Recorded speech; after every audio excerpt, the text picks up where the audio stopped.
to all of you. Now let us know about how to write electronic configuration.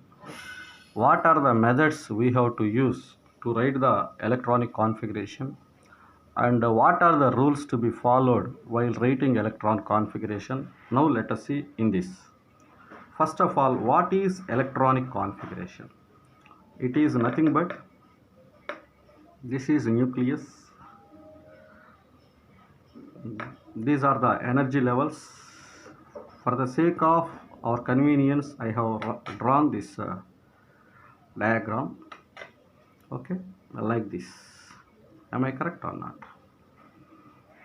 These are the energy levels. Energy levels again have sub-energy levels, you know very well. Am I correct or not?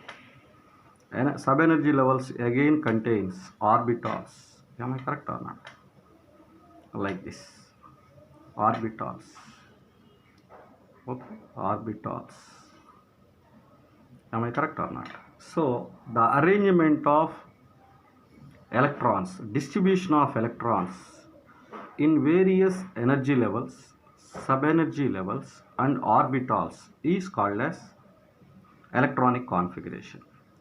It is the arrangement and distribution of electrons in various energy levels, sub-energy levels and orbitals around the nucleus is called as electronic configuration. Generally, we have to use two methods to write the electronic configuration. Okay, so one is NLX method. NLX method. So this is a suborbit wise configuration. Suborbit wise. The CBSE students studied orbit wise configuration. CBSE and ICSE students studied the electron configuration. They studied orbit wise, but I am saying here suborbit wise configuration. This is NLX method. Okay, N is the principal quantum number of shell. L is the azimuthal quantum number of subshell. X is the number of electrons present in the subshell. Let us take an example. Nitrogen, atomic number 7. This is a K shell, L shell. Am I correct or not? K shell, L shell. K shell has only one subshell. What is that? 1s. L shell has 2s, 2p. Okay. So first here 1s, 1s2, 2s2, 2p3. Principal quantum number 1. Azimuthal quantum number 0. That's why we have written S. 1s2, 2s2, 2px. This type of representation of electronic configuration, this method is called NLX method. Box method. Here the orbital is represented by square box like this. Paired electrons can be shown clockwise spin like this, anti-clockwise spin like this. Unpaired electron is shown. Orbital has only one electron.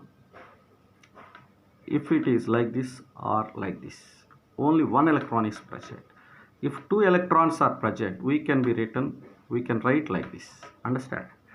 So 1s, 2s, 2p, 1s2, 2s2, 2p3, like that we can write. This is the box method. Okay, now the following rules to be followed. 3 rules are there.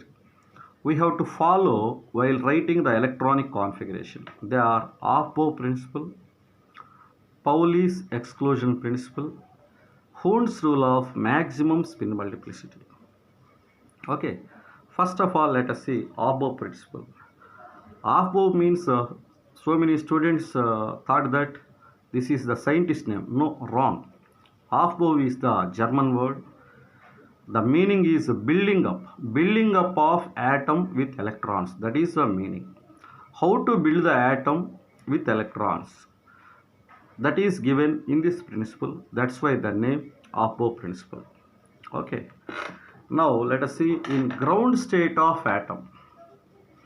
According to this principle, in ground state of atom, electrons enter various orbitals in the order of increasing their energies. In the order of increasing their energies. That is meaning after complete filling of 1s, then only the electrons enter 2s. After filling of these two, then only electron enters 2p. After complete filling of these three, then only electrons enter 3s. Okay, in this manner, electrons enter various orbitals. So what is the statement? In ground state of atom, electrons enter various orbitals in the order of increasing their energies. Okay, now Pauli's exclusion principle. Let us take helium, atomic number 2, 1s2. 1s2, the two electrons, first electron, second electron. Write quantum numbers for first electron. It belongs to K shell, so N1. Yes, azimuthal quantum number 0. If azimuthal quantum number is 0, magnetic quantum number is always 0. If L is 0, M is always 0. So a magnetic quantum number 0. It has clockwise spin. So the set of 4 quantum numbers for first electron is this one. For second electron, it also belongs to K shell. It also belongs to S of shell 0. That's why M is equal to 0. But it has anti-clockwise spin, minus of. Different sets of 4 quantum numbers for the 2 electrons of helium.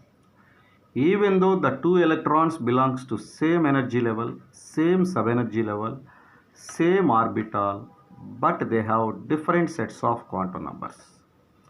So from this what we understood, in any atom,